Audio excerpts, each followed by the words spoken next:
新年好，我是加拿大大马。这一期我想给大家讲一下关于快速成长的话题，如何快速成长，然后变得成功。希望能给年轻的朋友带来一些启发，从中学到一些我的以前走过的这个历程的一些经验。然后呢，大家一定要看到视频的最后，最后我会分享一个我觉得是最关键的一点吧，就是整个人生过程中最关键的一点。那么第一点呢，就是要学会自立、独立思考。这个呢，可能很多年轻人不以为然，觉得就是自己，平时应该是有自己独立思考的，但是其实呢，并不是这个样子。很多时候呢，我们都会受到家庭或者父母的影响、观念的影响，更多的呢，我们会受到社会、政府这个流媒体的这些观念的影响，并不是你觉得是你自己的观念，但其实不是你自己的观念。但是更重要的是呢，大家要学会任何关于自己的事情，要学会自己去处理，然后自己去独立思考这些问题。锻炼自己的逻辑能力。打一个比方呢，就是我们每个人年轻的时候就像一个呃玩偶一样，就是没有什么自己思考的能力。你的身体是健全的，但是呢，你的精神上是没有什么自主能力的。那么在你不断的思考、锻炼了自己的大脑以后呢，你可以在短短的几年之内，就相当于把一个人工智能加到了这个玩偶上。那么这个玩偶它从身体方面它其实没有任何的变化，但是它就会变得特别智能。那你也可以想象到，这个玩偶能做的事和它以前相比能做的事会有非常大的差别，就是它的生产力是成千上百倍的增长的。所以你可以看到，就是我们的思维能力、大脑其实非常的重要，所以锻炼自己的思考能力是你快速成长的第一步。这里呢，我就想讲一下我的个人经历。其实我以前都是一个比较爱玩的人，就是我平时除了学习外，我就打电脑、玩游戏，然后呢，什么决定都是父母来操办的，甚至包括我的那个大学选择的学校、选择的专业，我都没有去看，都是父母操办的，父母帮我选择的。那么直到我出国的时候，出国读研的时候呢，我因为这个外网的这些学校的东西都是英语的，所以父母上其实帮不上太大的忙。然后呢，我对这个中介给我选的学校我就不是很满意。他们因为也不会尽心尽力去给你选，所以他就选4、5个学校，然后我觉得也一般。然后呢，我就开始去研究这个加拿大这些大学的网站，然后找到这些教授的信息，找到和我 match 的，有可能会录取我的这些老师去套词。然后从这一刻起，我才开始真正的开始去独立处理自己的事情，去锻炼自己的思考能力。现在回顾看来，我觉得是从那个时刻之后，我的成长速度和之前相比是翻了好多倍的。第二个重要的观点就是大家focus 在大的东西上面、大的目标上，而不要着眼于一些小事情，即使是对于同一个事物而言。这个英文讲的话叫做 major in major，do not major in minor。就拿我们买房子做举例吧，有很多人呢，他就会很关注房子的一些小的问题，但是你知道，其实房子是不可能十全十美的。有些人他就会觉得这个房子朝向不太好啊，或者这个房子这个地方有一点陈旧啊，等等这些小的问题，其实这些问题都是可以改变的。但是呢，他往往会忽略这个房子的价格到底适不适合他的负债情况，这个房子地理位置和他工作的地方是不是太远，等等这些硬性的大的问题，其实他没有考虑到。像我有一个朋友，就是他挑了一个房子，有非常好的阳台，然后有这个 view 这个 house，但是呢，他住了一段时间以后，就发现离他这个工作的地方非常远，每天都要开40分钟的车才能到工作地点，所以这个就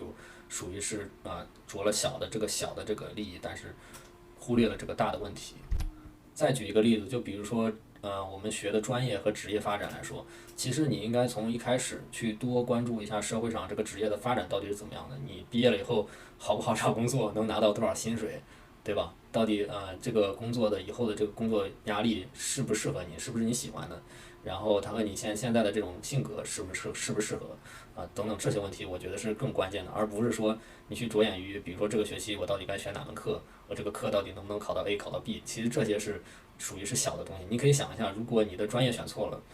选了化工啊、生物之类就很不好找工作的专业，那么即使你全都考 A 加，其实你最后的发展也不会比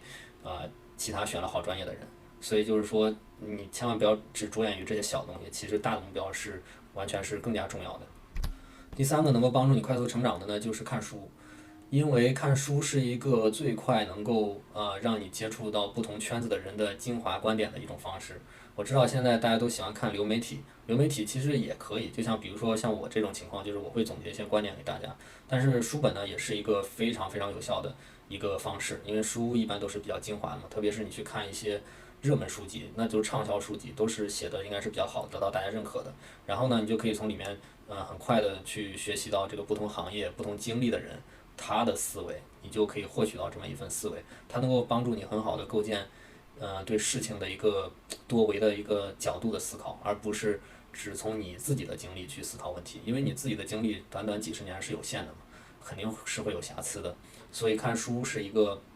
非常好的方式去体验不同的人的观点，然后把他们装到你的大脑里去融会贯通。实际上现在大部分人都不看书，但是如果你能够坚持去看书的话，你就会脱颖而出。第四个点呢，就是跟上一点有一点接近，就是拓展不同的圈子。就是其实这是一样的道理。就是我发现啊，就是我们一般的朋友都会是自己身边的同事啊之类的，他们其实和你会具有非常相似的这个世界观啊、价值观啊，还有这种思维方式都是非常相似的。你认识多了以后，你就会发现，其实没有办法从他们身上学到很多新的思维。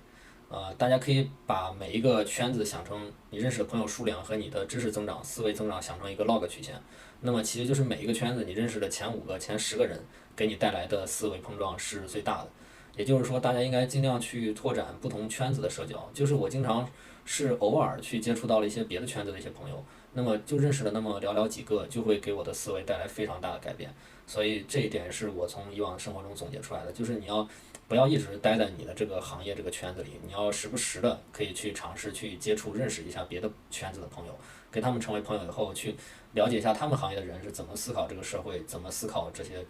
平时的这些政治金融啊这些事情的。所以这个也能给你带来思维上带来非常快速的一个增长。第5点也很重要，就是要去适应社会。因为我们看到很多这个在网上有很多这个键盘侠，还有很多这种天天抱怨社会的人，其实他们也没错，就是他们会和这个社会的制定的这个框架格格不入。但是呢，你要知道你自己想去改变社会是非常困难的。这就好比这个，举个例子，就是在一个路上有一个很大的一个圆的石头，你如果想要去推动它，其实是非常困难的。这个大石头就相当于是社会，但是呢，你如果稍微推一推，然后你去坐在上面，你去适应它的节奏，跟着它一起往前走，那么其实就会变得非常容易。所以大家其实很难去改变社会，你要学会去适应社会。就拿我自己来举例吧，就是我做这个自媒体呢，其实说白了也是因为我们现在社会上比较流行这些，就是视频直播啊、流媒体这些东西，所以我才会去做它。其实我本身不是一个很喜欢抛头露脸的人。再举一个我自己的例子，就是我为了做这个平时做生意啊，我需要去接触客户，需要和这个陌生人打交道，要让别人对你产生信任，你才能把你的这个产品服务销售出去，和客人成为朋友。但我其实小时候是一个非常内向的人，所以我也不得不去做这些我一开始不太愿意去做的事情，就是自己去改变自己，慢慢去改变自己的性格和行事方式，就是为了能够适应这个社会。你只有适应了这个社会的规则，并且去加之运用，你才能够有非常好的发展。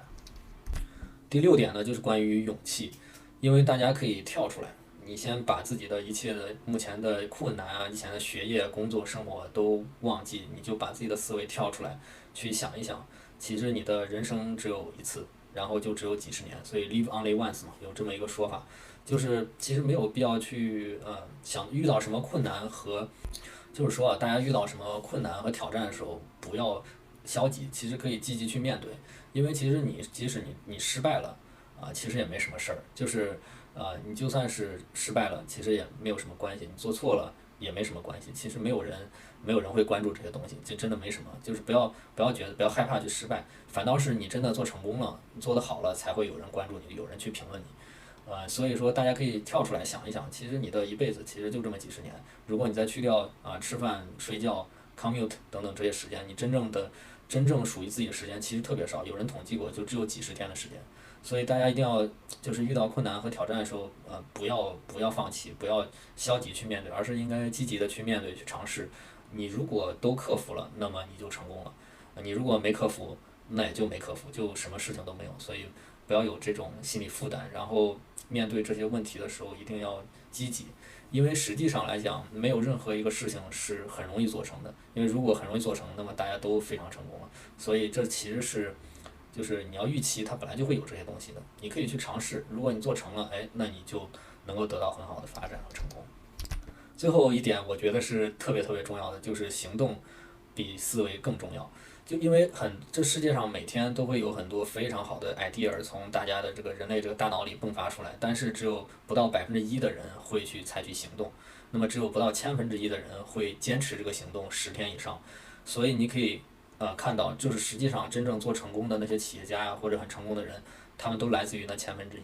所以你可以知道，就是行动是一个非常可贵的品质，它比你有思维是前提，但是它比有思维要更难能可贵。而且我要告诉大家一点，就是从实际上来讲，你并不需要把一个东西想得很完善，你才去行动，而是应该在大概你想了10%、20%的时候，你就去行动。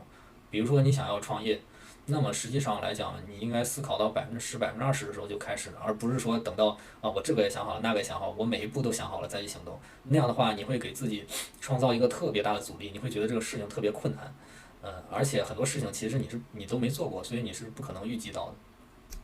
我总结了一下我以前的这种经历，我的感觉我有个特点，就是我是一个行动派。有些事情呢，我就不需要掌握的特别全面，没有想得特别好，我就会开始行动。但往往证明了，往往是这样的行动模式是比较容易做成的，比较容易成功的。所以如果大家能够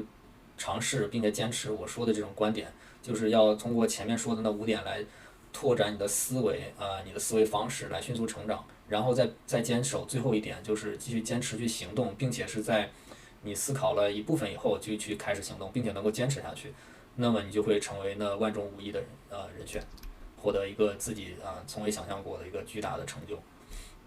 就是如果你是生活在北美的小伙伴，那你可以订阅我的频道，然后我每周都会更新，你可以过来听一听。我会持续发一些这些就是我的过往经历中的总结出来的这些投资经验个人成长然后股票、房市贷款、理财保险这些等等这些方面的经验然后你也可以从中学习，然后取其精华，去其糟粕。我也希望大家都能够变得更加成功。